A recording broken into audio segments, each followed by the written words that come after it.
김정은이 집권해서 지금까지 테러 위협으로 간주할 수 있는 사건들이 총 26번.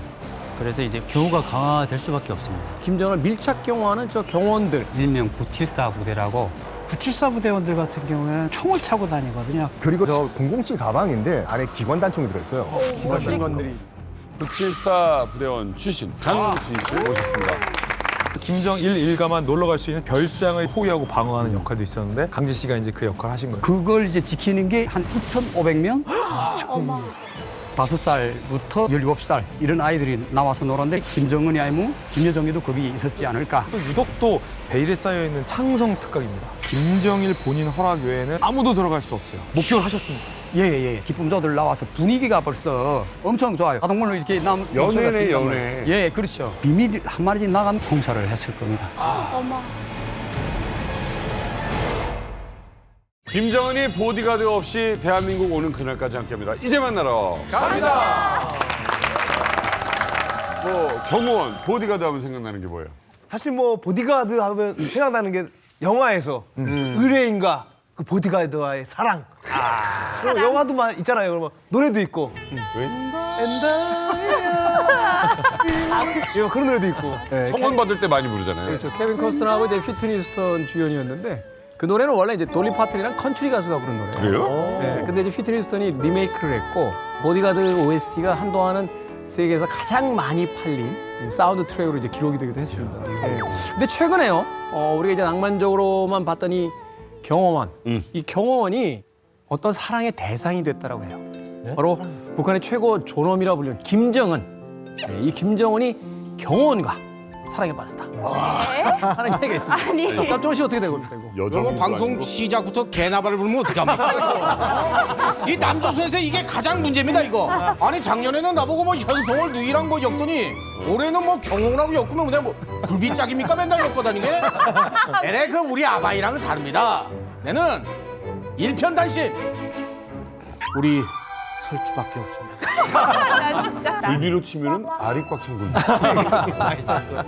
아니 근데 짭정은 씨가 약간 재발절인 것 같아요. 경호원과 사랑을 빠졌다는 게 남녀 사이에 여성 경호원과 사랑에 빠졌다는 게 아니라 네. 우리 정보기관에서 유심히 최근 김정은의 어떤 동향과 행보를 보고 있거든요. 그런데 눈에 띄는 변화가 하나 탁 감지된 거예요. 경호에 집착하네. 김정은이 경호에 점점 집착 증세를 보이면서 더 경호를 강화하고 있네. 사실 김정은이 올해로 집권 14년 차잖아요. 14년 차면 뭔가 집권에 자신감도 보이고 네. 안정감도 보여야 되는데 오히려 김정은의 신변을 지키는 경호가 점점 더 두터워지고 있습니다.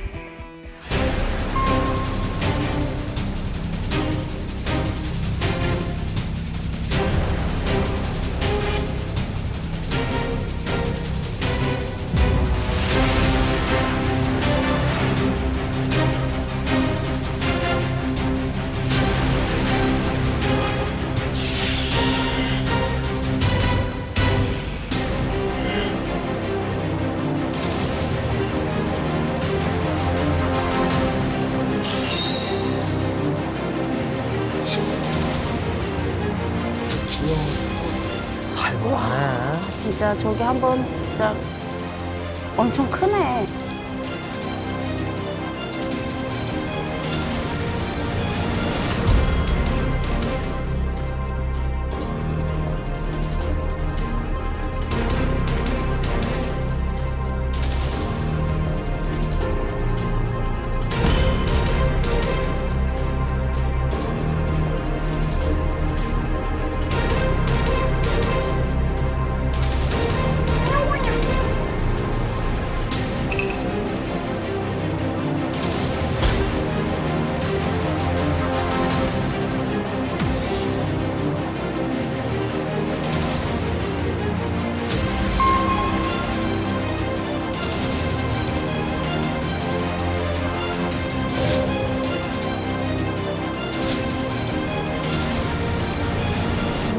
저렇게까지 하면서 와야 돼요? 아따.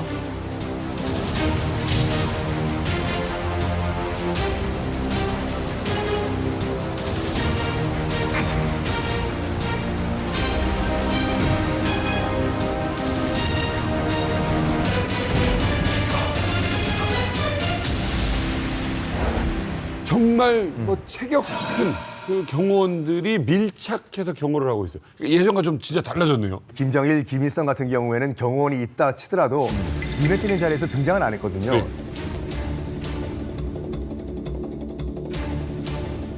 딱 지금 어떤 변화가 보이는 게 뭐냐면 일단은 경호원이 보여요. 공개석상에서 드러나셨습니까? 그리고 주목을 또 해봐야 되는 것이 바로 저 007 가방인데 북한 경호원들이 들고 있는 저 가방 안에 뭐가 들어있는지는 알 수가 없으나 일단 백악관 경호실도 저런 007 가방을 들고 다니거든요. 뭐가 있냐면 안에 기관 단총이 들어있어요. 기관들이 있죠. 그러니까 기관 단총이 들어있어가지고 손잡이가 방아쇠예요. 당기면 드르륵 깨요. 그리고 이거 자체가 방탄 재질로 돼 있어가지고 유사시에 펼치면 방패가 돼요. 그래가지고 이 북한도 이제 국제사회의 약간 경호 스탠다드를 따르는 것이 아닌가라고 우리가 추정할 수가 있는 거죠. 그런데요, 중요한 건 과연 김정은이 집권 초기와 비교했을 때 지금 어떠한 상황의 변화가 있기 때문에 저렇게 경호에 만전을 기하고 신경을 쓰게 됐는지 또 그렇다면 이 김정은을 밀착 경호하는 저 경호원들 저들은 대체 누구인지 오늘 이만갑에서 이 두 가지를 본격적으로 파헤쳐 보도록 하겠습니다. 자, 오늘 이만갑에서 정말 꼭 필요한 분을 모셨습니다. 이야기할 때는 이분이 있어야 돼요. 예. 얼굴로 방어한다. 정말로 너무 잘생겨서 대통령 후보 경호하랬더니 이분이 너무 유명해져가지고 화제가 됐던 그런 인물입니다. 정말 강철!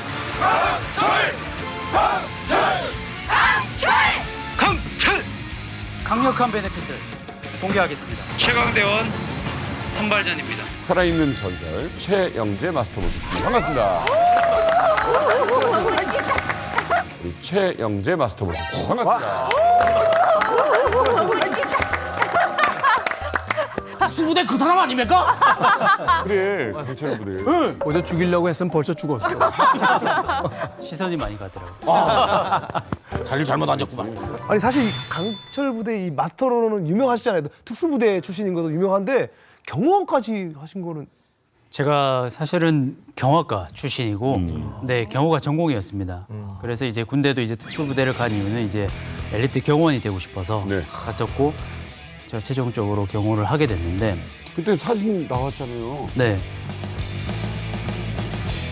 근데 그때도 제가 얼굴 유명하게 된 계기가 사진 한 장이 잘못 찍혔는데 본인이 인정을 하네. 저는 찍혔을 때 어떤 상황이었냐면 이렇게 앞에서 연설을 하고 있는데 카메라가 다 뒤에 있습니다.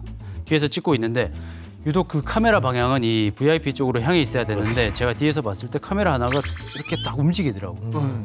그래서 제가 쳐다봤죠, 이렇게. 이게 째려봤죠. 뭐지? 이 카메라? 그래서 이 다른 행동을 하는지 계속 끝날 때까지 유시하게 봤는데 셔터가 계속 찍히고 있었어요. 그 사진이 이제 신문에 막 나오기 시작하고 커뮤니티에 올라가면서 그렇죠. 유명해지면서 사람들이 이렇게 갑자기 뭐 잘생긴 경호원 하면서 관심을 가져주니까 그때부터 경호가 안 됐습니다. 저기 실례나 무서워서 못 물어보는 건데 쌍꺼풀 찝은 거예요? 아니면 자기 눈이에요? 진짜? 네. 아, 원래 찌는데 지금 조금 이렇게 찝었습니다. 진짜? 네, 진짜 찝. 오! 카리스마를 위해서 하신 거예요? 뭐. 카리스마를 위해서. 있으면 카리스마. 네, 근데 최영재 마스터에게 좀 네. 묻고 싶어요. 직접 이제 요인 경호를 해봤잖아요. 네네. 방금 본 저 북한식 경호 방식 실제로 저렇게 합니까? 요즘 같은 선진국 경호 시스템은 하지 않죠. 사실 보여주기식이 너무 강하고 어떻게 보면은 이게 경호라기보다 뭐 호위의 개념이 강하게끔 이렇게 12명이 이 예. 차량을 에워싸고 막 뛰어왔잖아요. 맞아요. 사실 웃겼거든요. 옮겼대 어떻게? 웃겼거든요. 왜냐하면은 여기는 경호원들이 그렇게 많다고 해서 이게 경호가 되냐 아니거든요. 그리고 이거는 본인이 모시는 이 경호 대상자에 대한 이런 뭐 존경심과 이런 우월감을 나타내기 위해서 한 거밖에 저희는 지금 판단이 안 되고. 별 효과도 없는 거잖아요. 뭐 쏴. 그렇죠. 몸으로 막는 거. 보통 뛰는 거는 차량이 기동하기 전까지 그 속도가 붙기 전까지의 혹시 우발 상황을 그 대처하기 위해서 몇 명을 남겨놓는 거지. 그리고 빨리 탑승을 해야 됩니다. 그러더라고요. 근데 그때 봤을 때는 거리도 거의 한 100m 이상을 뛰어가고 끝까지 뛰어가니까. 정말 힘들거든요.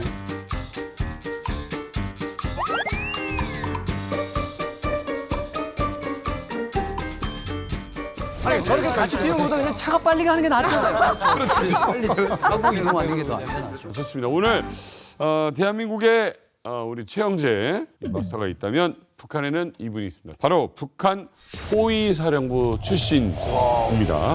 강윤철 씨 모셨습니다.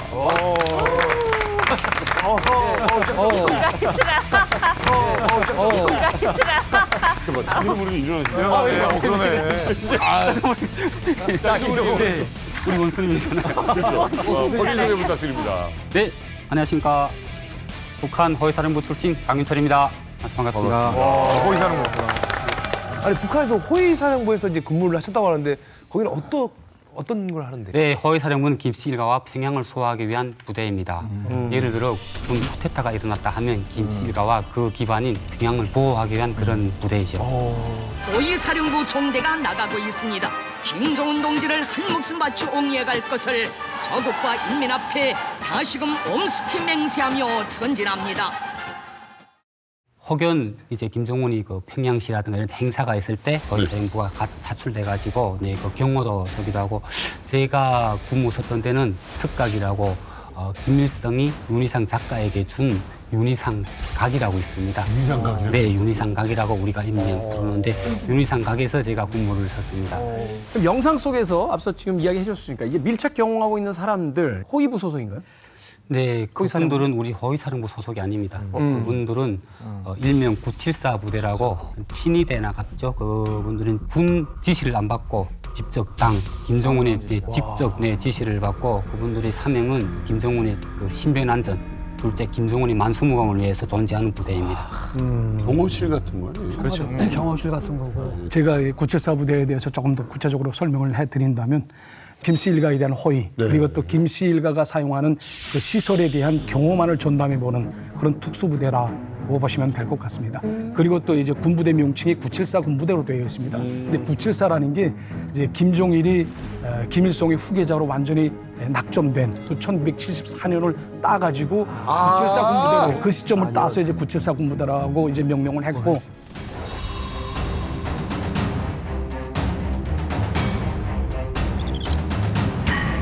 와, 몸 자체가 방패니까.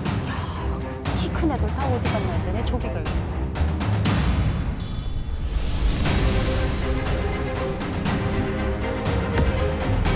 오, 총이다.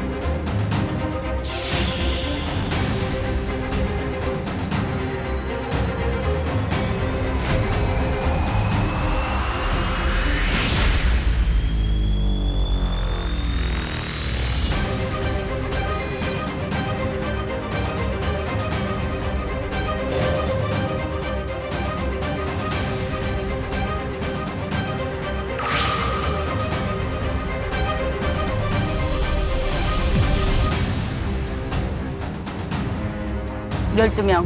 야, 언제 셌어 또. 1시부터 12시 방향을 다 본다는 거야.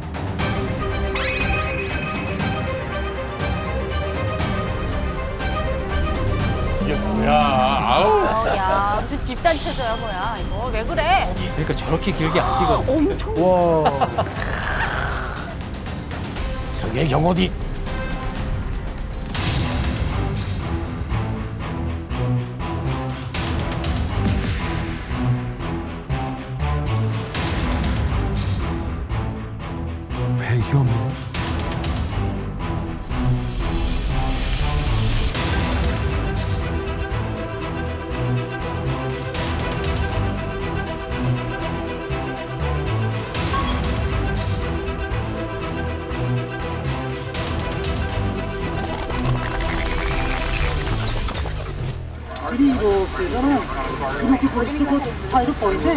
이런 거, 묘떡 이런 거 하나 좀 더 가져라. 한 2개 좀 더 가져라. 미국동무. 야, 미국동무. 미국동무한테 한글로 말하네요. 나 이거 정말 웃기네. 야, 묘떡 이런 거 하나 좀 더 가져라. 묘떡, 영국이. 우리 풀밭에 내주고는 불러 안 가. 이리 지나가지. 아, 이제 시작인가?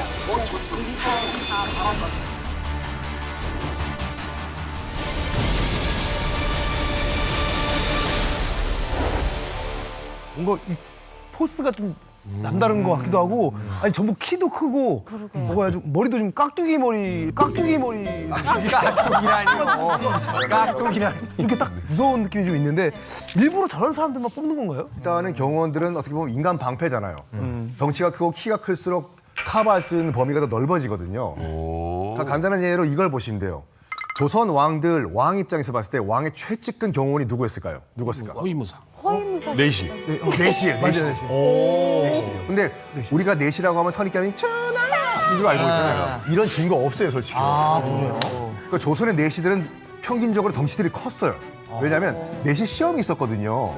왜냐하면 왕 바로 옆에 붙어있는 최측근이 내시잖아요. 제일 먼저 보는 시험이 뭐냐면 왕과 똑같은 몸무게의 그 무게에 쌀가마니를 들고 뛰는 시험을 봐요. 유사시에 바로 옆에 있는 왕을 업고 뛰어야 되니까. 그래가지고 왕이든지 어떤 지도자의 최측근은 일단 피지컬이 기본적으로 돼야지 방어를 할 수가 있어요. 왕이 김정은만 아무것도 그러니까 그래도 저 등치를 누가 들고 뛸 수 있지? 140을 살좀 빼라요. 들고 뛸 수 있습니까? 있습니다. 지금 우리 짭정은 약간 진짜 김정은보다는 약간 더 비대하지만 실제 김정은 봐봐요. 유사시에 그 김정은을 들고 뛸 정도면 일단은 힘이 좋아야 돼. 김정은보다 키로를 현씨 좀 이상합니다. 은근히 한 방씩 매워. 하다가 매워. 짚고 넘어가자. 김정은이 140kg인데 짭정은 몇 킬로예요? 그것도 이상하네. 여기도 매겨. 야, 업이야 나오냐? 맞습니다. 실제로 김정은 옆에 득호위하는 974 부대원들은 키 180에 몸무게 80kg 이상이 돼야 하고 전체 974 부대에서 5년 이상 군무 태도나 충성심이 높은가에 따라 가지고 김정은 옆에 갑니다. 김정은 옆에는 아무나 못 가는 거죠. 974 부대원들 같은 경우에는 총을 차고 다니거든요. 그런데 생각해보세요. 김정은 바로 옆에서 총을 갖고 있다?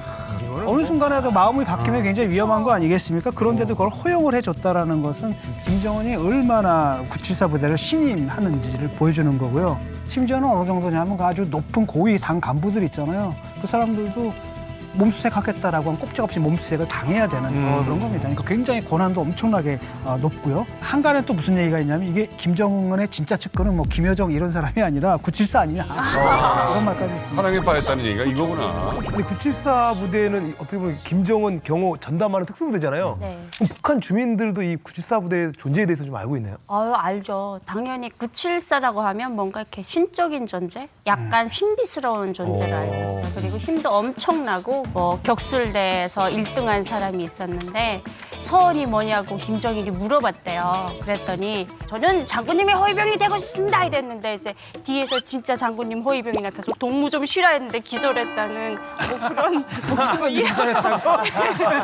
뭐 그런 뭐 얘기도 있을 만큼 그러니까 974 하면 김정은을 이렇게 만질 수 있는 사람이라고 다들 알고 있어요.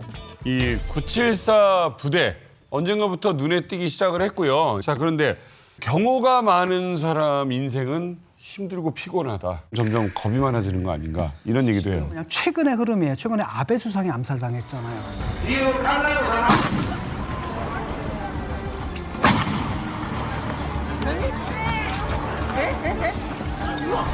그리고 얼마 전에 또 기시다 수상에 대한 그 테러 위협이 있었고 또 하나는 뭐냐면 올해 5월에 슬로바키아 총리가 또 피습당해서 중상을 입었다. 거의 죽다가 살아난 일이 있었거든요. 그리고 얼마 전에 또 누가 있었습니까? 트럼프 암살 사건이 있었잖아요.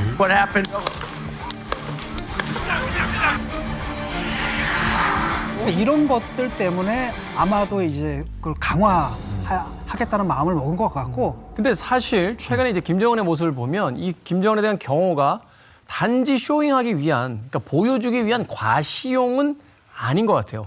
왜냐하면 홍수가 났었죠. 그 북한 지역에 홍수 피해가 굉장히 크게 나서 이 홍수 피해 지역 수재민들을 직접 찾아갔는데 거기에서 이 경호에 굉장히 그 신경을 쓰는 모습이 포착이 됩니다.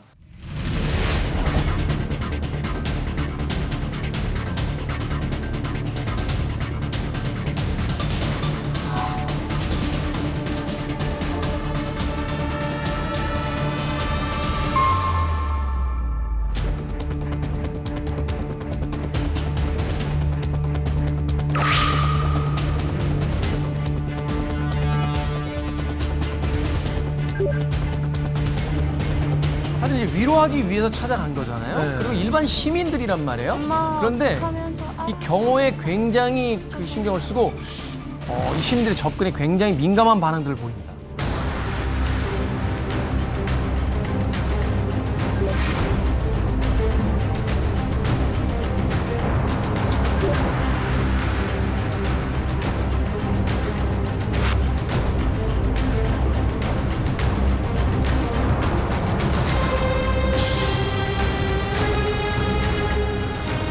사실 이런 모습을 보일 거면은 수해 현장에 찾아간다는 게 약간 무색할 정도의 어떤 경호가 아닌가 하는 또 생각이 들어요.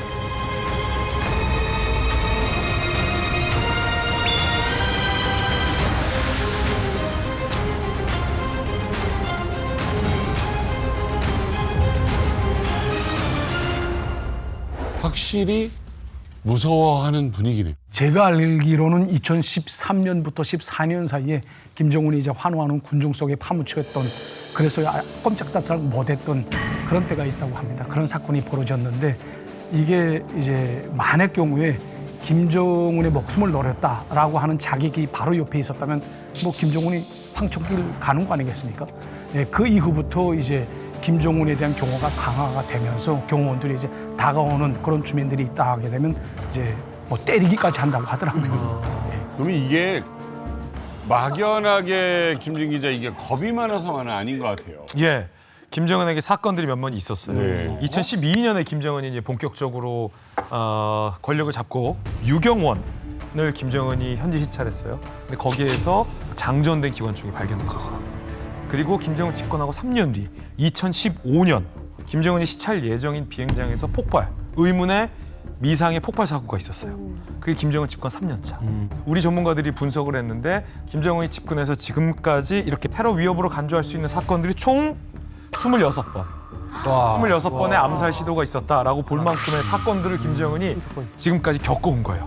그렇기 때문에 실질적으로 김정은이 자신의 신변에 대한 불안감을 굉장히 걱정하고 있는 것만큼은 사실이에요. 그래서 이제 이게 김정은이 자신을 지키는 이제 974 부대에 엄청난 또 특권을 줬다고 하는데 도대체 얼마나 대단한 특권이길래 엄청난 걸 준 건가요? 네, 제가 친한 형이었어요. 그 형이 974 부대에 다녔었는데 네. 그분이 대학 때 소를 잡아먹었어요, 친구들하고. 북한에는 소를 잡아먹으면 사람을 죽인 것처럼 대합니다. 예. 그랬는데 소를 잡아먹으면 최하 5년입니다.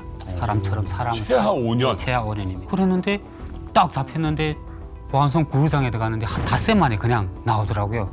소를 잡아먹었다면 중범죄거든요, 북한에서는. 그런데도 그냥 그 구루장 안에서 그냥 한 닷새 만에 그냥 나왔어요. 그게 큰 혜택인 거죠. 일종의 무슨 면책 특권 같은 게 있는 거예요. 네. 이게 제가 대학 다닐 때 이제 974에서 어느 위치에 있던 사람이 저하고 같이 대학을 다녔는데 이 황해남도에서 2009년도에 큰 사건이 있었어요. 도당 조직비서 그리고 시당 책임비서를 비롯한 어마어마한 위치에 있는 사람들이 사형을 당하는 적이 있었는데 한 명만 면제됐어요. 근데 그 한 명만 사형을 안 한 것이 아들이 김정일이 저택에서 군무를 선언했어요. 어머.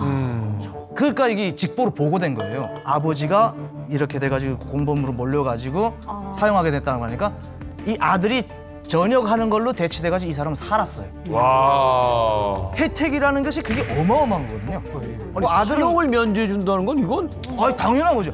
이렇게 974가 큰 혜택이 자기 본인뿐만이 아니고 가족들에게도. 아니, 그러니까 짭정은 씨에게 좀 묻고 싶은데 그렇다면 이 974 부대가 그만큼 아주 특별한 존재다 이렇게 이야기할 수 있는 거 아닙니까? 당연합니다.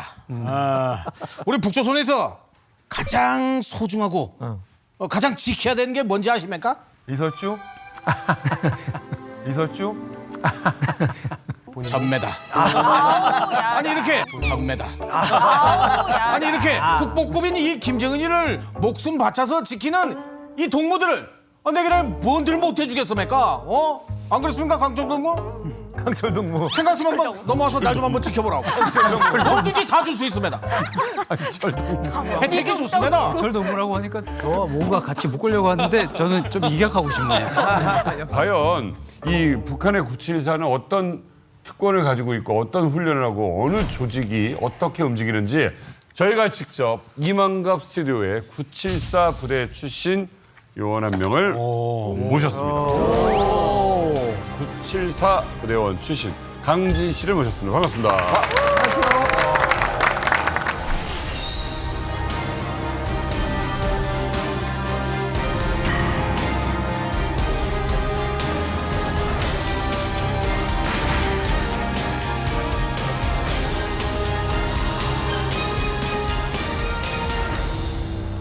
아니 아까 저희가 이게 봤던 그 영상에서는 974 부대 하면 뭔가 좀 깍두기 머리 좀 덩치고 막 190 정도 되고 이렇게 된 줄 알았는데 오셨는데 사실 조금 많으신 것 같거든요.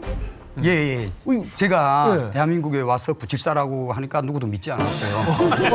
974라고 해서 딱 180짜리가 갈 수는 없습니다. 그렇죠. 네. 몇 명이나 된다고. 예, 출신 성분도 있어야 되는데 또 그 안에 충성심도 있어야 된단 말이에요. 저는 원산 특각, 홍남 특각, 상성 특각, 정방산 특각에서 13년을 했습니다. 아니 그러니까 북한에 무슨 190 되는 사람이 몇 하게 얼마나 되겠어요? 근데 방금 얘기하셨듯이 경호 우리가 얘기하는 그 180 이상은 근접 수행 경호고 경호원들도 몸의 파트가 굉장히 나눠져 있거든요. 정보 파트도 있을 거고 뭐 검축도 있을 거고 아마 중요한 임무를 하셨겠죠. 이거 좀 여쭤볼게요. 우리나라 이제 특수부대라고 하면 이제 일반인들이 알고 있는 몇몇 부대들이 있죠. 뭐 UDT도 있고 뭐 공수여단도 있고 해병대도 있고 대부분 이제 자원하거나 혹은 이미 이제 신병으로 들어간 부대원들 중에서 이제 특출난 어떤 장기를 보이는 사람들을 이제 차출하는 경우들이 있거든요. 네. 974는 어떻게 구성이 되는 겁니까? 어릴 때 이제 중학교 4학년입니다. 15살 때부터 이제 옥가라고 해가지고 방조학년의 옥가가 이제 그 시군 부위까지 다 나가 있습니다. 거기 이제 학교 돌면서 제일 먼저 키를 큰 학생들부터 뽑아요. 그 연병장에다 이제 모여놓고 이제 키 큰 순서를 다 긁어 모읍니다. 그래서 거기서 이제 한 학교에서 뭐 한 10명을 모았으면 그 학교별로 그 모으면 그 숫자가 어마어마합니다. 거기서 야 너 출신이 어떻고 성분이 어떻고 이렇게 하게 되면 뚝뚝뚝 떨어져 나가요. 그래서 3년 동안 이제 그 신원조회를 쭉 이제 그동안 합니다. 그러면 거기서 떨궈내까리는데 되는데 이제 출신 성분, 키, 체력, 뭐 충성심 이런 걸 다 따지면 마지막에 그 정말 간 사람이 아마 100대 1은 된다고 저는 생각합니다.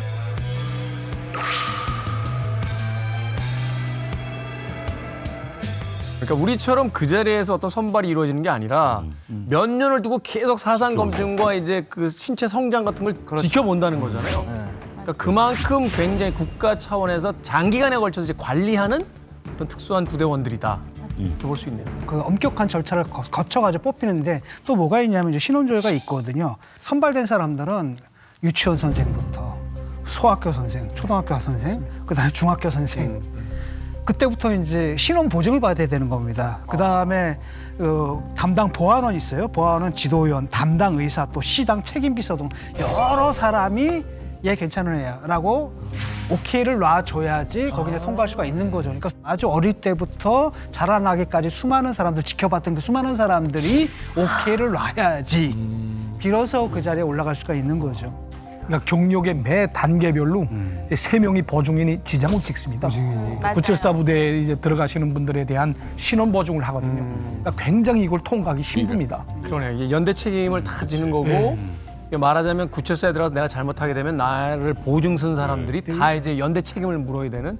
그런데 그렇게 이제 어려운 단계를 통과를 해서 선발이 되면 이제 김씨 일가를 경우는 드디어 974가 되는 겁니까? 예, 일단 그 974는 그 비밀 보장을 해가지고 이제 갈 때 이제 군복을 입을 수 없습니다. 그래 이제 학교 졸업하기 몇 달 전에 먼저 학생복을 입고 이제 그 다음에 나갈 때 이제 역전에서 이제 한송 모임이라는 거 합니다. 장군님이 친위전사가 된 여러분들을 환영합니다. 여러분들은 장군님을 위해서 청춘도 생명도 다 바쳐야 합니다. 뭐 이런 부산 같은 하면 되고 기차에 타면 이제 가는데 이제 중앙당 노동자 회관이라고 있습니다. 거기 들어갔는데 군복을 갈아입히는 거예요. 거기서 군복 다 갈아입히고 그다음 자기 사복은 다 싸가지고 소포에다 자기 집 이름 붙여요. 그래가지고 보냈는데 그 이제 저녁에서 집에 와서 그 어린 시절 추억을 좀 그 그리자고 사진을 찾으니까 어머니랑 야 너 그 군대 간 다음에 당에서 나와서 그 사진을 다 회수해 갔다 이러더라고요. 사진을 왜? 예. 그래서 그걸 야 이게 경호부대 가니까 우리를 다 쥐어버렸구나. 하기는 우리가 그때도 그 북한의 그 인구에 없다고 이렇게 교육을 받았거든요.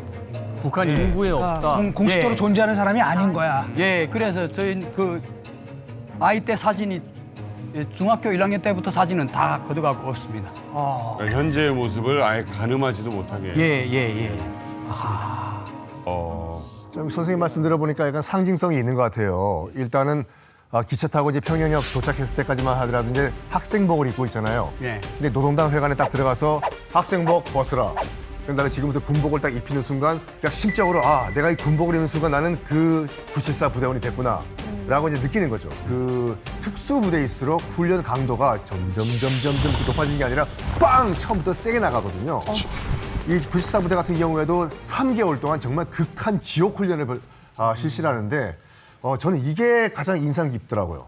정말 넌 목숨 걸고 싸울 준비가 됐나? 라고 정신 수양을 하는데 가장 효과적인 게 뭔지 알아요? 뭐예요? 잠 안 재우는 거예요. 고문인데, 저는 고문인데. 안 돼. 3개월 동안 잠 안 재우고 근무 경계 세우고 정말 지옥 훈련을 시작했다고 하죠. 우리나라에도 그 훈련을 해요. 그렇죠. 잠 안 재우. 예. 해병대 훈련 중에 가장 악명 높은 그 훈련 중에 하나가 바로 그 3일인가요? 이틀인가 3일 동안 잠 안 재우고 계속 훈련시키는 과정이. 일단 특수부대 자체가 일단 특수화 임무를 하게 되면은 일단 뭐 체력이든 뭐 정신력이든 이런 멘탈 훈련을 정말 많이 해야 되니까요. 근데 특수부대에서 하는 훈련들은 다 가장 힘든 게 뭐냐 이렇게 뽑으라고 하는데 다 힘들어요. 다 힘들어요. 진짜 다 힘든데 저는 이제 생존, 그 도피 및 탈출, 그건 연계하면 어떻게 잠 안 자는 것도 다 포함되고 도망가는 거, 내가 살아남는 이게 가장 힘들거든요. 우리가 제일 먼저 이제 시민훈련소에 딱 들어가면 훈련이든 정치 상학이든 뭐 정신력이든 훈련이든 내 몸은 내 몸이 아니고 장군님 몸이다 이렇게 생각하고 이제 들어가거든요. 근데 훈련하다 보면은 뭐 특공무술이나 뭐 기계체조나 이런 것들은 다 이제 딱 규정이 돼서 그럭저럭 배우면 다 해요. 그런데 가장 힘들었던 게 봐서 이게 총 쏘는 사격 훈련이에요. 그런데 가장 힘들었던 게 봐서 이게 총 쏘는 사격 훈련이에요.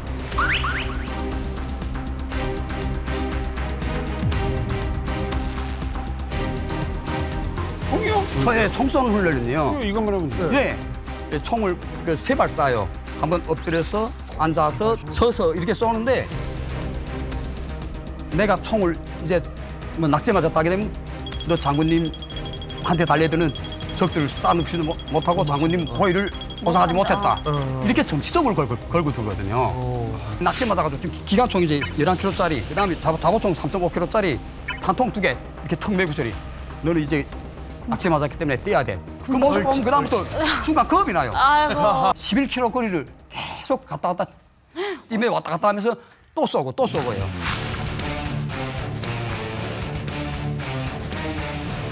네, 그런 과정인데 그래서 뛰면서도 자요. 사람도 이 자체는 너무 피곤하니까 뛰면서 이렇게 하면서 자요.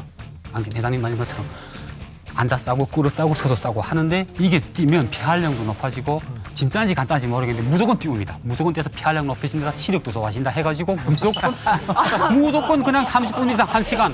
그러니까 경찰부대도 그랬어. 이렇게 머릿속이 복잡해지면은 이게 잘 조준이 안 되니까 사실 저게 이제 육체를 힘들게 만드는 게 머리를 단순화시키는 거잖아요. 그렇죠. 네. 경찰부대가 집중하게. 막 뛰고 난리 났어. 막 뛰더니까 200m가 있는 거 그냥 맞춰버리더라니까.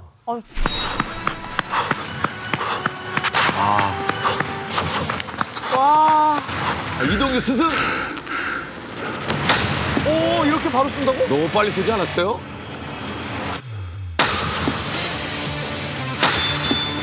얘기하셨던 게 동의하는 게 진짜 집중력이 높아집니다. 신체는 힘든데 희한한 게 사람이 심폐가 이게 굉장히 심박수가 올라가면은 내가 이거를 컨트롤하려고 자정 능력이 생깁니다. 그러면서 내가 심장 뛰는 소리가 들리니까 그 템포를 조절할 수 있는 능력이 생깁니다. 북한도 너무 무식하게 시키는 건 아니었네.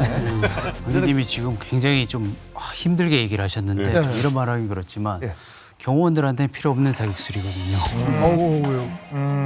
필요한 사격은 소총보다는 정확하게 빨리 내가 권총. 빨리 조준해 속사. 빠르게 대처하고 이 회피할 수 있는 그런 사격술을 조금 업그레이드 하는데 언제 경호원이 엎드려서 쏘고 나도 앉았어. 나 움직이면서 쏴본 적이 없어. 강진 씨 같은 경우는 이제 또 그 외곽에서 또 이거는 이제 부대마다 다 다릅니다. 이자처럼 이제 딱 측근 경호원들 있잖아요. 만약에 다 권총 다 차고 있거든요. 권총 차고 있는데 이 권총 뽑는 이 훈련을 계속 해야 돼. 지갑을 이거 뽑는 거 엄청 세게 하고 우리는 뭐 중무장으로 이제 연습을 해야 되니까 또 중무장을 외곽에 하는 거 있고 예 부류마다 다 훈련이 다 서로 다릅니다. 그 특수부대를 이제 지망했던 사람들 중에 다 합격이 되는 게 아니잖아요. 이 미국에서 특수부대원들 중에 가장 유명한 부대가 이제 네이비실이니까 이 네이비실 그 막사에 가면 중앙에 종이 있습니다. 저 종이 뭔가 하면 훈련을 너무 힘들게 시키니까 죽을 것 같거든요. 그러니까 여기서 나갈 수 있다 너희들. 저 종을 쳐라. 그러면 내보내줘요. 부대에서 훈련을 받다가 너무 힘들면 울면서 가서 그 종을 치고 나가요. 퇴사하는 거예요. 그 종을 치면 나 이제 나가겠다. 깨끗하게 나가게. 깨끗하게 나가게 해주거든요. 그러니까 사실은 이런 것들이 굉장히 그 중도에 탈락하는 것만큼 실제로 그 원하는 부대원이 되는 건 쉽지 않다라는 것들인데 인생 종쳤다고 하잖아.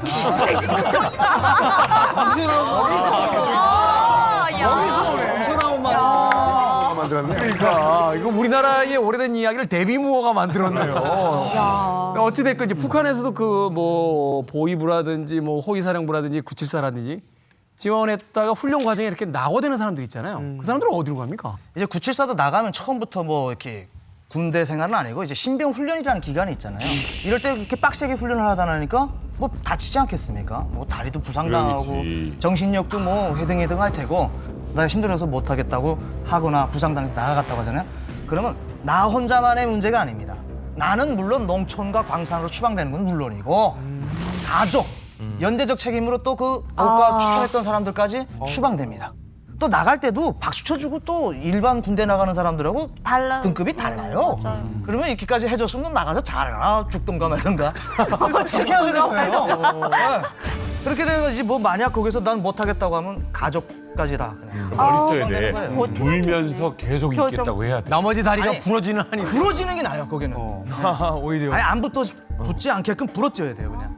어쨌든 974 부대는 여러 부서가 있을 겁니다. 하지만 최고 가고 싶은 곳은 김정은 최측근인데 그쪽으로 못 가셨어요. 어디로 배치받으셨습니까? 예, 저희가 제일 처음에 이제 신변 훈련을 끝나고 그 427 초소로 가는 원산 특각이었습니다. 예.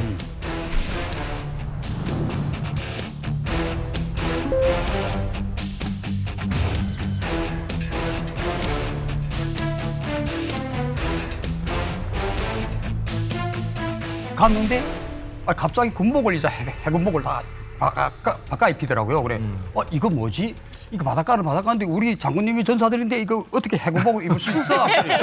사람들 삐졌단 말이에요. 그러니까 그 정치도원 그 진입생들 그 들어오면 열렬히 축하합니다 하면서 나와서 이야기하는데 우리는 호위사 비밀을 해가지고 이 바닷가이기 때문에 해군 부대로 우리가 가상해야 된다. 위장술이구나.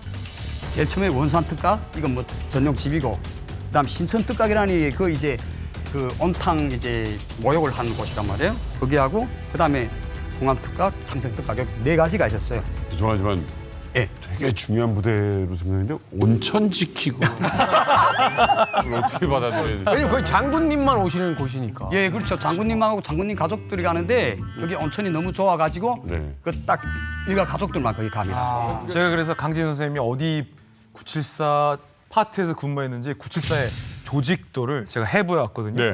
크게 김정은 가까이에서 호위하는 아까 깍두기들. 종민 씨가 깍두기라고 했던 분들이 6처 직속 부대입니다. 그런데 6처 말고 974는 또 55과와 16과로 나눠집니다. 55과는 평양시의 주요 시설을 지키는 부대예요. 그리고 평양 내에 최고 존엄과 일가가 떴을 때 그들을 경호하는 역할을 55과가 갖고 있는데 우리 강진 선생님 같은 경우에는 이 55과가 아니라 이제 16과 지방부대에 소속돼서 특각이라는 게 쉽게 말해서 김정은 일가, 김정일 일가만 놀러 갈 수 있는 지방 별장들이에요. 그래서 그 별장을 지키는 일종의 호위 역할을 했던 게 이제 16과에 소속돼 있었던 거죠. 특각이라는 게 아까 김진 기자님 말씀하신 것처럼 김정은과 그 일가를 위한 별장이거든요. 그러니까 쉽게 말하면. 근데 이제 김정은이 측군 간부들을 불러가지고 이제 파티를 하겠다라고 할 때에도 이 특각을 이용합니다. 그래서 이제 북한 전역에 놀려져 있는 특각이 한 30개 이상이라고 하더라고요. 근데 이게 왜 나하면 저의 아버지가 김일성을 호위했던 1호위부에 있었거든요. 그렇기 때문에 이제 김일성의 동선을 보게 되면 한여름에는 저기 백두산 밑에 있는 삼지연 특각에 갑니다. 그리고 또 이제 가을이 되게 되면 묘양산 특각에 내려오거든요. 그리고 또 이제 초겨울쯤 되게 되면 평양으로 다시 내려옵니다. 그리고 또 이제 겨울에는 저 따뜻한 항해남도 달천 같은 데 가서 이제 온천 치료를 또 합니다. 예, 이런 식으로 쭉 돌거든요. 그러니까 북한 전역의 경치 좋은 곳 명소들에는 이 특각이 다 있습니다. 최근에 김정은이 이 특각에서 이 초우와 유람선을 타고 휴가를 즐기다는 뉴스를 좀 봤거든요. 아니 요트 탄다는 건 하루 이틀 된 얘기는 아니잖아요, 사실. 아니 짭정은 씨, 아니 이 수해 입은 주민들이 지금 고생하고 계시는데 이렇게 좀 휴가를 즐기셔도 됩니까? 정신 똑바로 아닙니다. 차려요 진짜. 내래 사실 이번에 물 가리고 난 뒤에 잠 한숨 제대로 자본 적이 없습니다. 이 구해 보트를 타면서 야 이러다가 홍수가 또 난리 나면은 우리 인민들을 어떻게 구하나 이 걱정이 끊임없이 날타날 때 그렇지 우리 특각에는 요트를 이용해서 인민들을 구하면 되겠구나. 그때 내가 아이디어가 생각나서 특각에 가서 이게 구할 수 있을까 없을까 확인하고 있던 찰나에 찍힌 거지. 절대 놀고 있을 때 사진이 아닙니다. 마스터님 총 있습니까? 독하게 북한식으로 한번 맞아도 싼 얘기네. 네. 아니 이분들이 다 특수교육 받으신 영화 안 보셨어요? 조닉 저 연필 한 접씩 다 했잖아요. 조금 끝나요. 그 정도 아니에요 이거? 그 정도 아니에요? 사실 유람선은 있다는 건 알지만 이게 얼마 전 사진이라고요? 그럼요. 이번에 김정은 일가가 호화 유람선을 탔다는 그 특각이 바로 우리가 위성사진에서 봤지만 그 유명한 원산 특각. 원산. 네. 데니스 로드먼 농구 선수가 김정은이랑 친하잖아요. 북한 왔다 갔는데 이비자선보다 더 시설이 좋다라고 입에 침이 마르도록 칭찬한 곳도 바로 원산 특각이에요. 모든 시설이 7성급이었다라고 데니스 로드먼이 폭풍 칭찬했던 곳도 원산 특각이에요. 여기는 그 대체로 이제 기본적으로 다 이게 폭로된 데잖아요. 저기는 그저 김씨 일가의 그 집이라고 생각하면 됩니다. 그래 이제 아침에 이제 시간이 다 정해졌어요. 경마 타는 시간, 그다음에 이제 배를 타는 시간. 한데 그때 이제 아이들이 한 5살부터 한 뭐 17살 이런 아이들이 나와서 노는데 그때는 그 담당 지도사들이 다 붙어가지고 유람선을 타고 나갑니다. 근데 대체로 그 유람선이 뜰 때는 김정일이 아니면 부인이라든가 이런 사람들이 타고 나가고 나머지는 이제 수상 스키를 많이 타요. 그때 그 아이들이 저희들이 이름을 뭐 몰라 그러지 김정은이 아니면 김여정이도 거기 있었지 않을까. 그 삼촌입니까? 예, 그렇습니다. 제가 그때 장군님을 얼마나 잘 지켰는지 알아요? 모르죠, 잘. 모르지 나는. 이게 수상스키라는 게 그러니까 빠른 배가 가고 줄 이렇게 뒤에 매달고 가서 이렇게 타는 거 얘기하시는 거예요? 예, 그런 거 있고 그 제가 그때 그 표현하기는 물 오토바이라고 또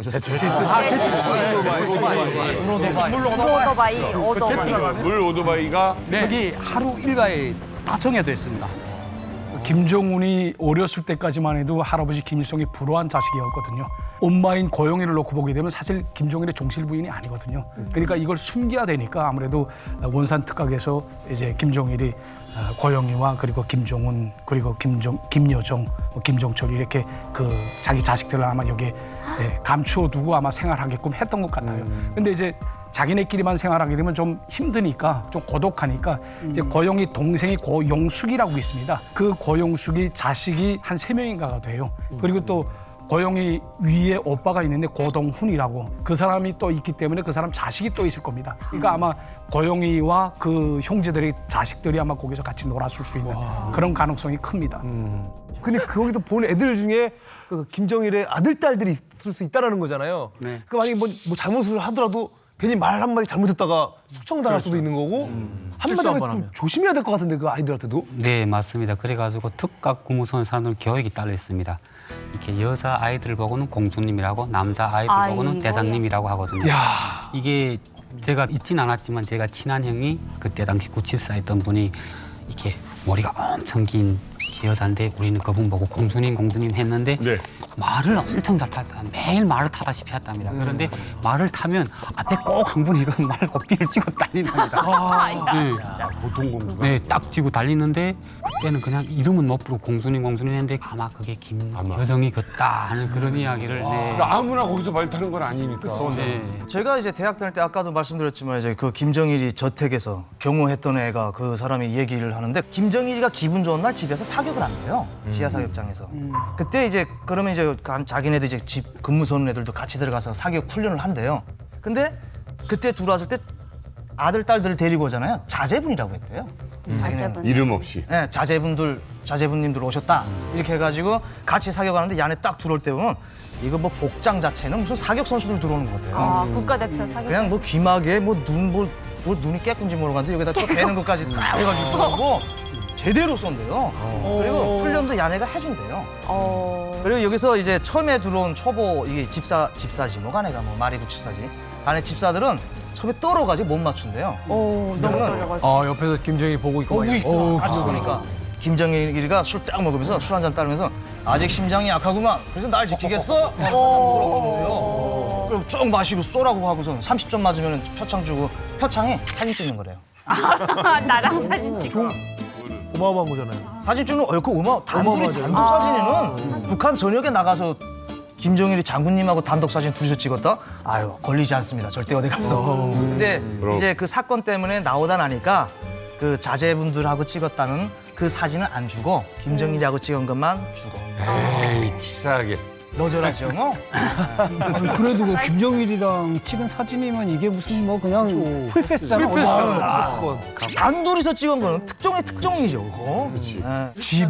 집에 이제 같이 단 둘이서 찍은 사진이 이제 집에 있다라고 하게 되면 비사회주의 그룹화가 들어와서 이제 USB라든가 뭐 이런 걸 이제 남선 드라마가 있다라고 정보를 듣고 이제 집을 급습하지 않습니까? 이럴 때 사진 축 보고 단둘이서 찍은 사진이 있다 하게 되면 바로 나갑니다. 안녕히 계세요. 큰일 나요. 그건 합성 사진 안 돼요 혹시? 아이 그 총살대응 하려고 또. 무슨 김정일하고 찍은 합성 사진을 갖다 그러면 당장 총살이야 이 사람. 저희 아버지도 1952년부터 95년까지 43년을 김일성을 경호했거든요. 근데 마지막에야 단둘이 사진을 찍었는데 김일성이하고 그러니까 백두산에 올라가서 이제 김일성이 너희들 나 때문에 정말 오랫동안 수고 많았는데 나하고 같이 둘이서 기념사진 찍자. 그래서 말년에 그 말년에 그제서야 한번 찍었습니다. 그 사진이 뭐라고? 말년에 찍고 그걸 이제 집에다 갑옷처럼 걸어놓게 되면 들어오는 모든 족수들이 보고 이거 안 되겠구나 하고 쭉 나가죠. 이게 있을 것 같아요. 그러니까 특각은 여러 군데 있다고 그랬어요. 30군데 정도의 특각이 있는데 그중에 진짜 가는 특각과 안 가는 특각이 있잖아요. 하지만 경호는 다 서마화합니다. 심지어 원산 특각 같은 경우는 경호 수준이 엄청날 것 같아요. 네, 맞습니다. 어쨌든 저 특각이 그렇게 한 30개 되는데 현실적으로 974가 들어간 특각은 이게 다 중요한 특각이다. 이렇게 생각하면 됩니다. 974가 다 들어가는 게 아니구나. 예, 딱 974에서 딱 들어간 데 있습니다. 그래서 여기서 보면은 원산 특각이 제일 그 자제분 특각이라고 북한에서 자체가 다 이제 소문나서 그쪽으로 이제 다 압니다.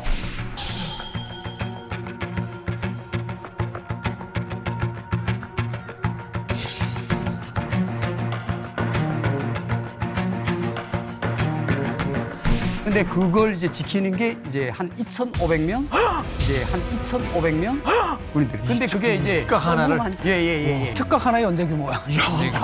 특각 몇 개면 사단에다가 이렇게 사단이. 연대라는 게 사실은 한 지역 전체를 총괄하는 부대인데 그걸 특각 하나를 그 경비 인원들은 또 이제 50m에 한 명씩 서는 게 원칙입니다. 그러니까 50m에 하나씩 서는데 다 기관총 무조건 이제 그게 정상근무 때고 이제 행사 군부라고 할 때 김정은이도 나갔다 들어갈 때가 있습니다. 그래 이제 들어올 때는 25m에 한 명씩 쏘는데 7.6mm 경주기관총을 설치하고 김정일이 그런 말이 있습니다. 아무리 최첨단 발전된 전자기계라도 사람보다 못하다. 그래서 사람을 그 25m 안에서 세우는데 여기는 두 가지 목적이 있습니다. 전자기계보다 이제 사람이 낫다는 데 하나 있고 그다음 두 번째는 서로가 감시를 합니다.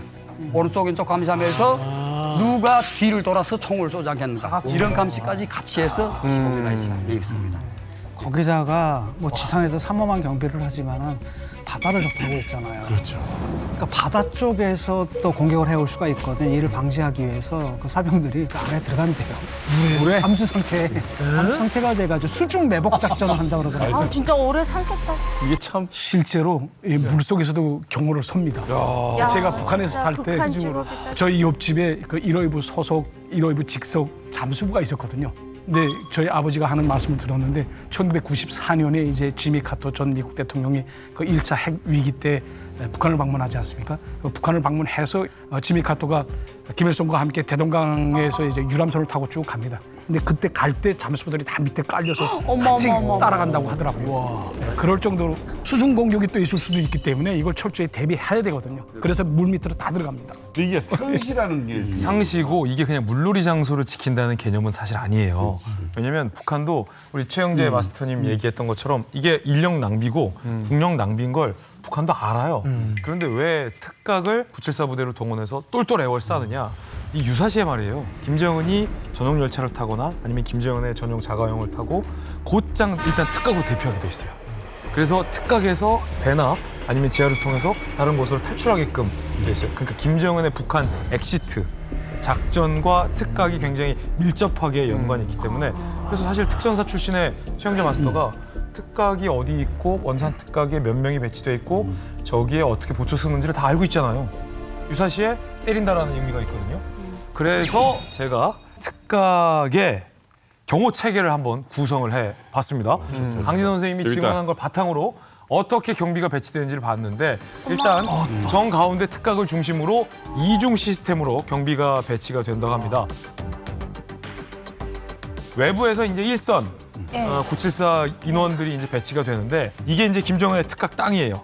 이걸 삥 둘러서 잠복 초소가 한 15개 정도 그리고 보초소가 50m 간격으로 배치가 돼 있다고 합니다.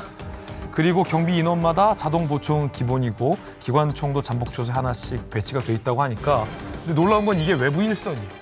그 안에는 2선 경비가 또 있는 거죠. 또 있다고? 아니 저 정도면 저거 산 하나 통째로 다 가져간 거죠. 다 가져간 거죠. 가져간 거예요. 저게 뭐냐면요. 특각에 보일 수 있는 산 봉우리에는 다 경호원들이 있는 거예요. 그 안을 볼 수 없게 하는 게 1차 목표고 그다음에 그 1차선에도 이제 그 앞에 이제 차단물들이 한 8중을 되어 있습니다. 옥지 차단물, 철조망 차단물, 방울 차단물, 삭제의 차단물, 뭐 콘크리트 차단물 이런 게 있고 또 그 앞에는 또 이제 분견길이 있어요. 그래서 이제 특각을 보면 사실상 1선도 사람이 넘어갈 수가 없는 조건입니다. 그렇게 하고 이제 안에는 이제 뭐 비행기나 아니면 항공기나 이런 걸 가상해서 이제 또 그 특각을 또 중심으로 해서 또 내부 경비가 있는데 그 내부 경비는 여기 잠복호 경비보다 또 더 강합니다. 25m 하나씩 쫙 이렇게. 25m. 이걸 보면 저희가 그 근접 경호할 때 12명이 에어싼 거를 이해할 수 있는 거죠. 이렇게 가면 12명이 에어싼 거죠. 여기서 주인공에게 한번 물어봅시다. 짭정은 뭡니까 도대체 왜 이러는 거예요? 요즘 뭐 보면 현대식이라고 해서 뭐 레이더망으로 뭐 지키고 막 많이 하지 않습니까? 네. 사람보다 위대한 기계는 없습니다. 직접 눈으로 보고 손으로 쏴야 이게 정확한 겁니다. 그렇지 않습니까? 맞습니다. 아까 초반에는 안 그랬는데 갑자기 친해지셨어요. 우리 셋은 하나야. 오늘 끝나고 회식있습니다. 여기 딱 보이게 여기까지 하니까 그 호위체계가 딱 완성됐어. 보위부가 있고. 여기는 약간 좀 이상합니다 오늘. 믿음이 좀 안 갑니다. 외교가 외교. 제일 멀리 외교. 네, 여기 연락서 보이부 허이사 974 네. 있네. 특수 다운 하지만 국군 쪽도 이쪽. 강철 부대. 특전사. 네, 여기서 궁금한 게 하나 생깁니다. 자, 창과 방패 창에 이제 싸움이 시작이 될 것 같은데 그렇죠. 우리 최영재 마스터는 이제 이런 삼엄한 경비가 돼 있는 특각을 뚫고 들어가서 뭐 요인 암살 및 폭파 같은 어떤 특수한 임무를 이제 그 해야만 하는 그런 이제 부대의 요원이셨고 그런가 하면 이제 오늘 나와주신 이제 강진 씨 같은 경우는 이제 이런 특각을 사수해야만 하는 그런 어떤 특별한 임무를 또 받고 북한에서 훈련을 받으셨는데 좀 여쭙고 싶어요. 우리나라의 특수부대가 이 특각으로 갑니다. 최영재 마스터 같은 부대원들이 멋있어. 사수할 수 있습니까? 사수할 수 있습니까? 예, 그 질문을 제가 특전사에서 많이 받는데요. 저는 뭐 특전사에 강의할 땐 그래요. 그냥 우리 장병들 조용하게 뭐 들어갔다 큰일 납니다. 예. 힘들 것 같아요. 그렇게 생명이 담보될 정도로 김정은이가 지금은 다 그렇게 세팅을 해놨어요. 그러니까 1대1의 어떤 전투 능력이 중요한 게 아니라 네. 일단은 뭐 인원수라든지 시스템 자체가 그렇게 돼 있기 때문에 네. 저희도 그래서 이런 이제 오셔서 이런 강연들을 하고 많이 그거를 이제 사례를 들어서 저희도 분석을 하죠. 전략 분석을 하면 그래서 유사하게끔 한국에서도 가정에서 저희가 오히려 적이 돼서 뚫는 연습을 합니다. 50m 간격씩 세워나가요. 24시간 해봐요. 근데 사람이라는 게 24시간을 계속 감시를 할 수 있느냐? 절대 할 수 없거든요. 그렇죠. 사람이라서. 로봇이 아닌 이상 분명히 해이해지고 딴 생각하게 되고 멍 때리게 되고 근데 50m면 야음이 되면 월광이 없으면 월광이 제로 상태가 되면 50m 내가 딱 봤을 때 쉽게 안 보입니다. 20m만 떨어져도 누가 진짜 은밀하게 만약에 지나간다고 하면 놓칠 수도 있고 그리고 우리가 충분히 첩보를 획득할 수 있는 그런 거리이기 때문에 저는 이제 그게 실제 뚫어봤을 때 가장 시나리오를 했을 때는 되더라고요. 그래서 뚫어봤어요? 네, 뚫어봤어요. 그러면 실내대로 보초소가 이렇게 앞에 있고 그 앞에 차단물이 환자들 8중을 있어요. 그렇죠. 근데 한 군데만 또 뚫는 게 아니죠. 한 군데만 뚫는 게 아니고 특수부대 여러 부대가 여러 군데로 들어가게 되면 치면 안 된다.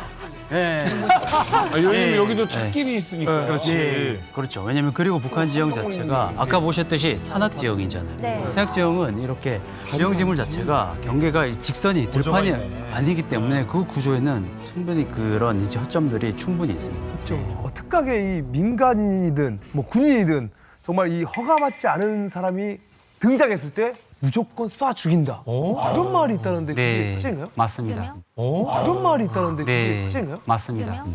특각에 허가 없이 진입하면 그게 뭐 민간인이든 군인이든 간부든 무조건 사살입니다. 그래가지고 974 부대 대원들은 그 자기 접근 지역을 오는 걸 사살하는 걸 바라는 게 있습니다. 일단 사살을 하면 그 사람한테는 장군님을 지키는데 큰 그 했다고 해가지고 보상이 있으니까 보상도 있고 혜택도 있고 승진도 있습니다. 저희 아버지가 이제 선생님은 특학을 지키시는 분이셨고 저희 아버지는 특학을 이렇게 건설하시는 분이 지으면서 돌아다니시는. 그래서 다른 그 덤프 트럭은 절대 뭐 평양시 이런 데 못 들어오는데 저희 아버지 부대차만 들어왔었어요. 예, 그 정도로 예, 그 정도로 대우를 받던 그런 부대였는데 그 974 그 구역으로 뺑소니 사고 내가지고 이제 도망을 왔는데 뒤에 교통 경찰이 붙은 거예요. 교통보안원이 오토바이를 타고 따라온 거예요. 교통 위반했으니까 따라오는데. 그냥 그 운전수가 튀어 밟았나 봐요. 그래서 974 구역으로 그 차가 그 덤프 트럭이 들어가자마자 바로 사살을 했는데 그냥 사람이 통 하고 튀어서 이렇게 날아가더래요. 근데 예, 아버지가 그거를 보시고 너무 충격받아가지고 집에 오셔가지고 사람 목숨 파리 목숨이다. 그러니까 너무 무서웠다 그 얘기를. 저도 이거 직접 봤는데 2015년에 나기부 사위니스라고 저 오라스콤 회장 있지 않습니까? 그 사람이 고려 링크 때문에 지금 계속 북한에 왔다 갔다 했었거든요. 이집트 통신회사. 예, 맞습니다. 그래서 저희가 안내 통역을 맡아가지고 이제 외무성에서 나가는데 초대소에 들어가면서 이제 보니까 거기에 솥 하고 옆에 쏜다 뭐 이렇게 돼 있더라고요. 쏜다. 예, 초대소 들어가면서 보니까. 저 독재자 한 명 지키려고 2,500명의 젊은이들의 인생을 다 말아먹는 거잖아요, 지금요. 2,500명이 죽는 건 I don't care, 신경 안 쓴다는 거예요, 지금. 이런 독재자들의 특징이 있어요. 자기 목숨 하나 지키기 위해서는 몇천 명, 몇만 명의 자기 자국민은 뭐 죽어도 상관없다 이거거든요. 마르코스 같은 경우에도 대표적인 독재자인 이유가 뭐냐면 국민들의 목숨을 파리 목숨으로 봤어요. 그러니까 제가 이제 그 90년도 중반 때 잠깐 필리핀에 이제 취직을 하려고 잠깐 이제 면접을 보러 갔는데 한 번은 쫄래 걸어가다가 어느 건물, 화려한 건물 근처로 갔어. 갔는데 옆에 있던 그 필리핀 파트너가 잠깐만 가지 말라고, 근처 가지 말라고. 왜 근처 가지 말라고 하니까 여기가 대통령 별장이고 가면 너 감전된대요. 왜? 그랬더니 저기 보이는 선 보이지? 저기가 고압선이래요. 그러면 상식적으로 하이 볼티지 해가지고 접근 금지라는 표시가 있어야 되잖아요. 그렇죠. 근데 저게 왜 없냐 했더니 없는 게 당연하다. 그래야지 몇몇 시범 케이스로 감전되면 입소문이 날 거 아니냐. 국민들의 목숨은 아깝지가 않냐. 독재자의 관점을 봤을 때는 그것이 한두 명 시범 케이스로 죽는 것이 더 효과적이다. 이런 말을 했는데 한두 명이 죽던 간에 뭐 북한같이 뭐 2,500명의 젊은이들의 목숨이 뭐 아깝지 않은 것. 그러니까 독재자들은 국민들의 목숨을 파리 목숨으로 여기는 건 똑같다 이거죠. 자, 그런데 말이죠. 여기서 한 가지 좀 의문이 들어요. 뭐냐면 김정은과 김정일이 이렇게 철두철미하게 사람들로 에워싸면서 이 특각들을 꽁꽁꽁꽁꽁꽁 숨겼단 말이죠. 그런데 그 특각 중에서도 유독 또 베일에 쌓여 있는 특각이 있는데 바로 창성 특각입니다. 북중 국경 가까이에 위치한 이 창성 특각이라는 곳인데 김정일 가족들이 지내는 본관이 있고요. 그리고 호수가 있어요, 그 사이에. 호수 건너편에 연회관이라는 곳이 있습니다. 연회가 열리는 곳인데 저 연회관은 김정일 본인 허락 외에는 아무도 들어갈 수 없어요. 그리고 일단은 가족들이 지내는 본관과 단절이 돼 있어요. 뭔가 은밀하고 좀 비밀스러운 느낌이 좀 드는 그런 특각 구성으로 지금 돼 있는 게 창성 특각인데 자, 과연 저 연회관에서 무슨 일이 있었을지가 저는 굉장히 궁금한 상황인데 혹시 강진 선생님이 창성 특각에서도 근무를 하셨으니까 연회관에서 무슨 일이 일어나는지 혹시 목격을 하셨습니까? 예. 이 안에는 부인이든 자제분이든 들어올 수가 없습니다. 예. 딱 한 8시부터 10시 되면 호동들에서 이제 여성 관련들도 나고 그 기쁨조들 나와서 분위기가 벌써 엄청 좋아요. 그 센터 그 연회장 앞에 이제 차들이 빽빽빽빽 써요. 특각이라는 건 이렇게 골짜기에 있다나니까 말 한마디가 쩡쩡 울립니다. 멀리까지 들리죠. 예. 그게 우리 한 100m 뭐 200m 서도 쩡쩡 들려요. 특히 웃음소리. 그렇게 해가지고 이제 다 이제 한 10시, 11시면 여기서 차들이 쫙 들어와가지고 딱 정리되면 김정일이나 이런 사람들이 이제 야, 누구는 이렇게 잘하는데 너 전에보다 못하더라 하면서 그 센터 앞마당에 나와서 막 이야기하거든. 고쳐보라 이렇게 하면서 또 웃고 담배를 피우고 그다음에 또 들어가거든요. 이제 새벽 4시, 5시 그때 이제 다 이제 나갑니다. 호동에 김정일이 또 나와서 이호동, 삼화동 너네 왜 안 나와? 응? 이렇게 하고 불러내고서 이제 아침 또 운동을 하거든요. 그래 아침 운동을 하는데 그때 보면 이제 아침 운동 그 하는 게 달리기를 이제 하는데 거기서 조금 제가 그 조금 느낀 게 이 부장이라고 하는 사람들은 이게 옛날 90년도 그 단복 같은 거 물이 나란 거 입었는데 여성들은 아예 그 또 이제 완전 이쁜 옷들을 입고 이렇게 달리기를 하는 걸 봤습니다. 연애네 연애. 예, 그렇죠. 그 이제 아침에 이제 그런 게 있어요. 뭐 오물장을 전문 관리하는 군대가 있습니다. 쓰레기. 예, 쓰레기. 그러니까 그건 중대에서 충성심이 제일 높은 군대가 그걸 맡아서 합니다. 쓰레기 처리하는 제일 위험하거든요. 충성심이. 예, 그게 왜 그러냐면 그 안에 나오는 이런 연애 한 번씩 하고 그 쓰레기 오물이 그 완전 비밀입니다. 김정일이 뭘 먹고 있고 어떤 걸 좋아하는지 그 비밀이에요. 그래서 그 이제 날이 탁 밝기 전에 이제 새벽 4시, 5시에 이제 그 오물장 차를 대요.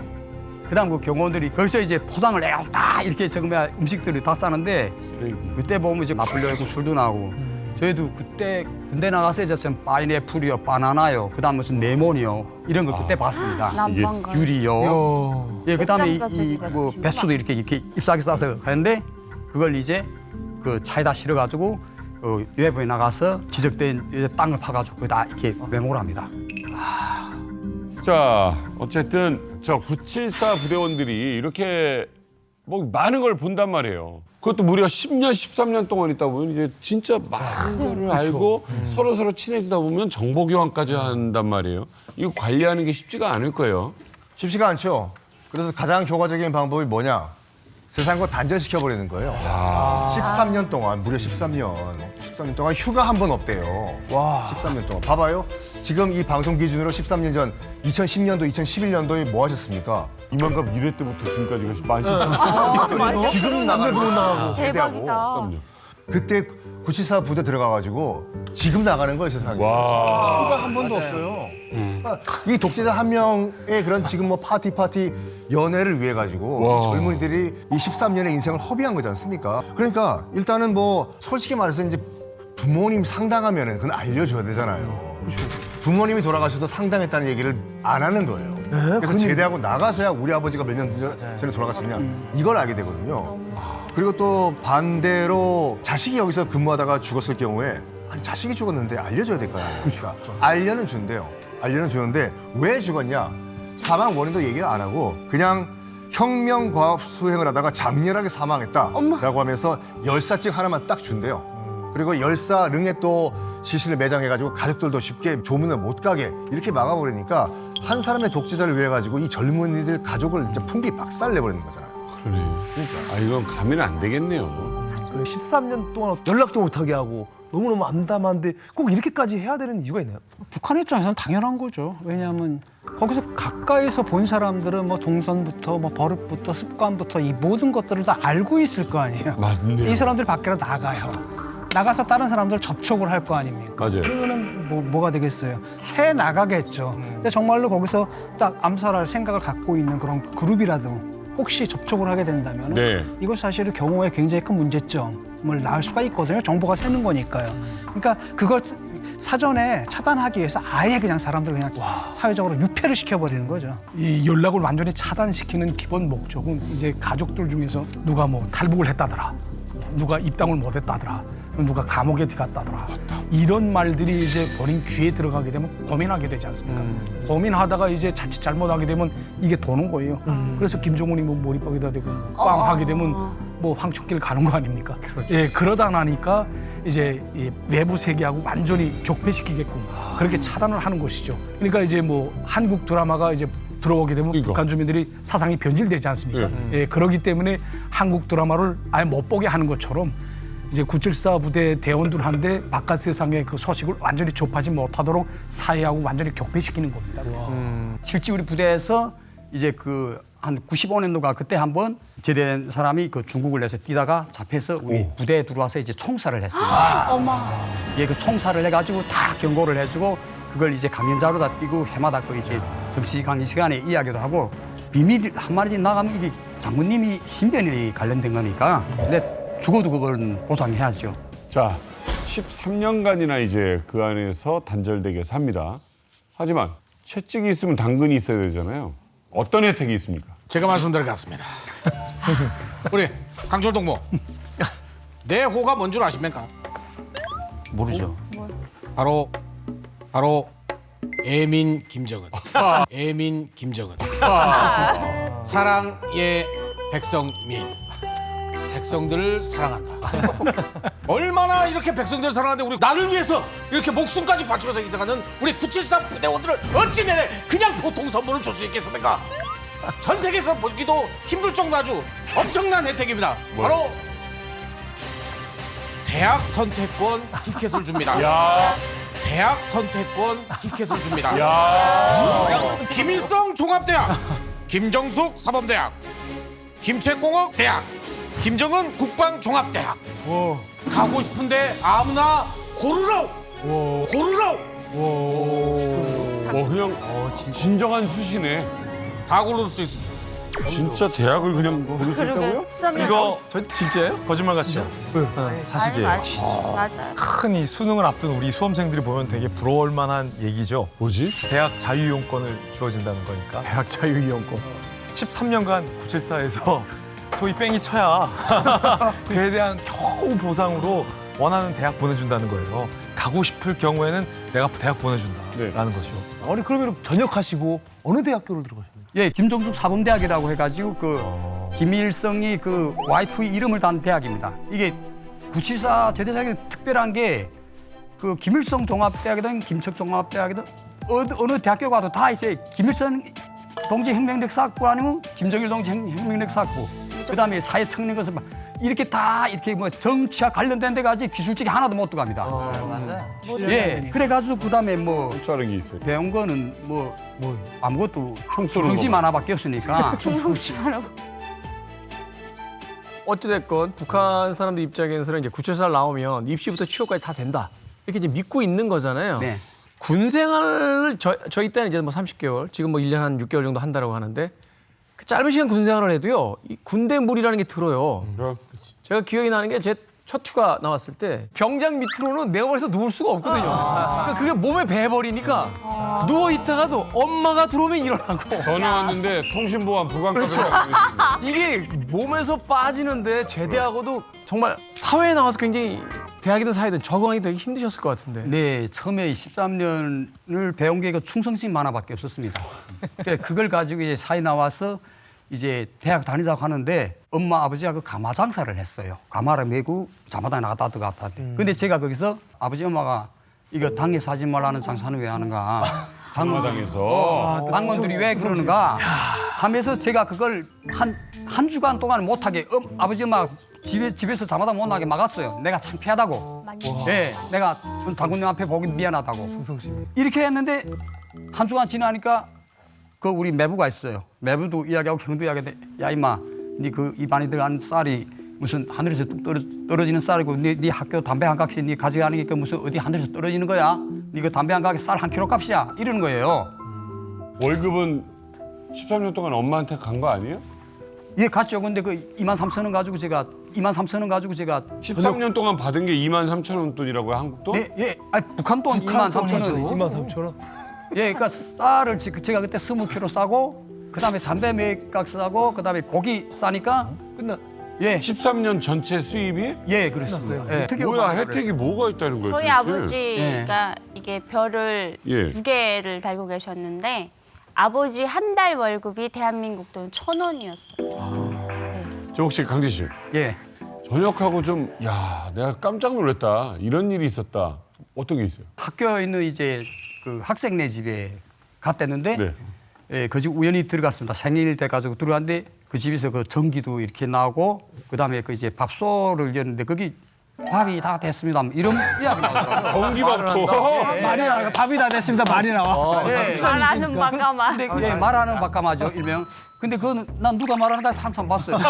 난 누가 말하는가 해서 한참 봤어요. 그래가지고 그다음에 야 이거 뭐지 하니까 막 웃더라고. 웃으면서 이게 남소송 바까마라고 우리나라 바까마? 예. 그러니까 그 국경에 있다 나니까 이제 중국 상품들이 많이 들어오거든요. 이 남소선이 이렇게 잘 살아 하면 이런 큰 충격에 받은 충격받았겠네요. 충격받았습니다. 예. 난생 처음 본 거니까. 예. 이만한데 불도 안 뗐는데 밥이 됐다? 예. 근데 제가 재미난 이야기가 있는데 뭔데? 이제도 약간 예. 뭐 북한에서는 이제 군복무 10년 한 사람들은 석기라고 하는데 만년석기래. 13년 한 사람들은 종신석기라고 하는데 만년석기라고. 영원히 석기. 이런 얘기를 한다는 걸 알고 계셨어요? 예, 다 듣고서 내가 무슨 석기야. 그 돌대가리란 소리예요. 돌석 머리도 자랐다는데 그래서 나는 아니야. 그렇게 생각하고 이제 살았는데 결국 그게 한 1년도 못 가서 그 사람들한테 막 손가락질 받고 뭐 부모한테 제일 먼저 욕을 먹는데 야, 니 아직 사회 몰라도 너무 모르는데 니가 지금 생각하는 그런 세상이 아니야. 사람들이 얼마나 많이 굶어 죽고 시간이 조금 지나고 하니까 조금씩 이해가 많이 가더라고요. 보이기 시작하는 거죠. 선생님 좀 궁금한 게 있었는데 그 안에서는 막 연애 같은 거 이런 거 혹시 그 억가생도 있으니까 뭐 연애 이런 거 안 되나요?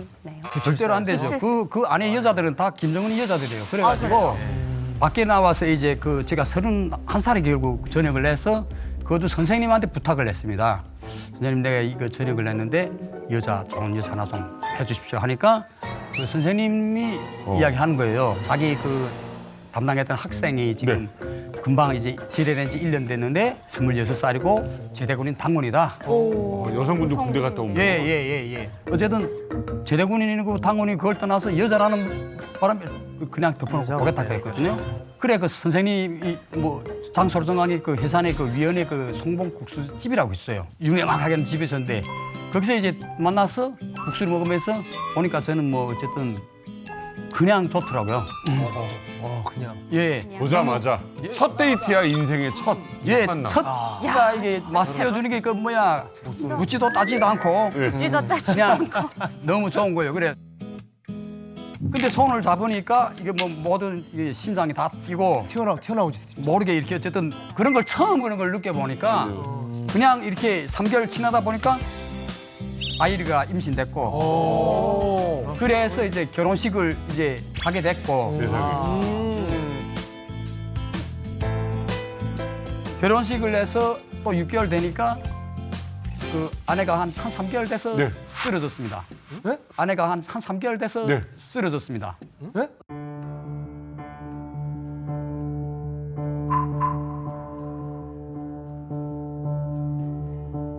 임신 3개월 만에? 그러니까 그다음에 임신해가지고 아이를 낳고 3개월 만에 이제 쓰러졌어요. 네네. 근데 그 쓰러진 이유가 그 내가 대학 다닐 때인데 계속 이렇게 열이 나면서 그래서 너 이런 무슨 결핵 같은 거 있지 않나? 이게 미열이 계속 나는 건 이게 결핵밖에 없는데 한데 제 아내는 군대 가서 결핵이 영양실조 하다가 결핵이 왔어요. 근데 그걸 결핵이 와서 그냥 전역을 하면 되는데 그 당원이라는 게 뭔지 입당도 못하고 뭐 군사복무 망치쓰기라는 것도 못죠. 그 안에 보면 이제 결핵병원이라고 있습니다. 네. 예방병원이라고 있는데 거기 데리고 와서 이제 검진해 본 데는 또 검진해도 그저 안 합니다. 전기 안 오니까 저기서 디젤로 한 10km 사가지고 가야 됩니다. 제가. 그래 거기다 이제 전기 걸어서 이제 발동기 걸어서 이제 봐보는 거예요? 예. 검사했는데 그 개방성 결핵이라고 나오더라고요.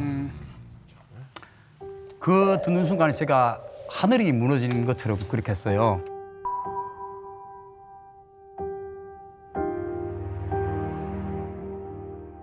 우리 와이프는 이거 이면수라고 그 북한 물고기를 엄청 좋아했어요. 그런데 그걸 계속 먹일 수가 없어. 어쩌다 한번 돈이 생기고 정말 내가 어디가 불법을 해가지고 하지 않으면 먹일 수가 없었어요. 그래 그걸 이제 어쩌다 반찬에다 그 알을 때 하나 올려놓으면 엄마가 먼저 집는 게 하고 아들이 그 4살짜리, 예, 1살짜리가 이렇게 먹기 시작했어요. 그렇게 해서 이제 4년을 앓다가 그 이제 결국 하늘나라 갔는데 근데 지금에 생각해보면 그 4살짜리 아들을 여자처럼 그 먹지 말라고 머리를 계속 쳐놨거든요. 야, 너는 이제 크면 먹을 게가 많고 엄마가 지금 아픈데 니 왜 처리 없이 계속 그 엄마 반찬 먹니야? 이렇게 했는데 실제는 또 내가 대학 가면은 이제 그 몰래 이렇게 안 먹었다 아들을 또 이렇게 물고기를 먹이곤 했습니다. 그러다 제가 대학 졸업한 해 어쨌든 하늘나라 가고 그래 그걸 그때 저는 너무 마음이 아프고 그걸 지켜주지 못하는 게 어쨌든 지금도 그건 뭐 아들한테는 그 큰 저기 뭐야 죄고 그런 죄의식 속에서 저는 뭐 계속 이제 앞으로 뭐 죽을 때까지 살아난다고 그렇게 생각합니다.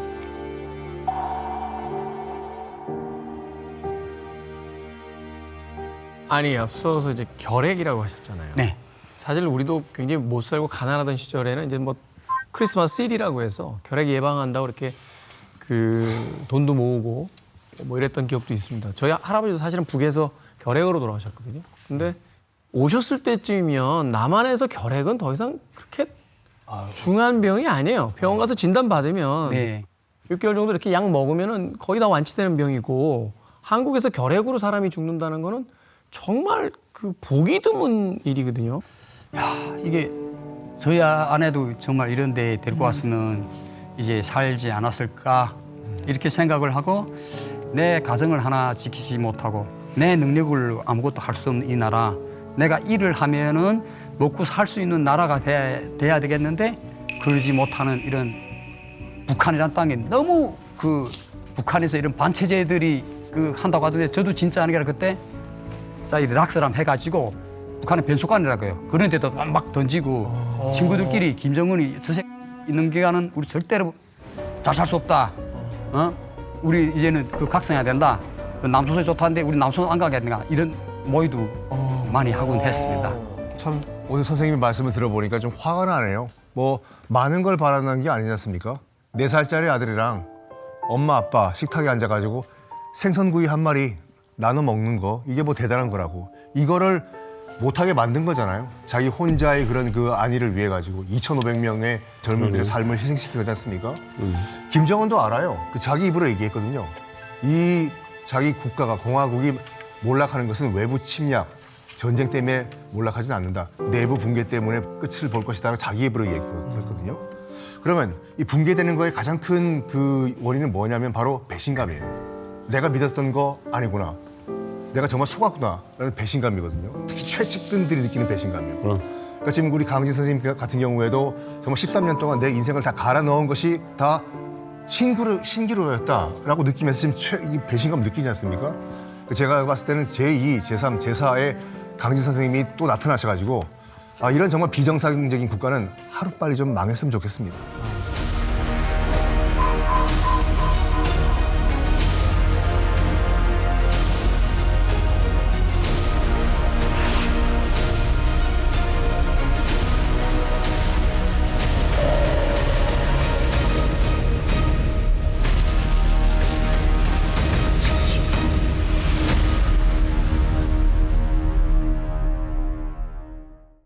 이름은 신중철. 북한군의 육군 대위가 걸어서 귀순해 왔던 사건입니다. 신중철의 제보로 땅굴 발견까지 이어졌습니다. 정말로 엄청난 업적을 남긴 건데 그냥 보로금을 준 게 아니라 금 2,320돈이에요. 4년 만에 대령 진급했습니다. 군에서는 제일 빠른 진급입니다. 사업차 중국으로 출장을 가게 됩니다. 신중철 대령이 돌연 잠적합니다.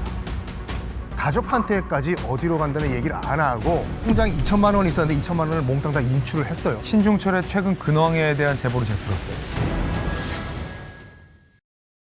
즐겨봐 너의 세상 플레이 더 넥스트 채널 A.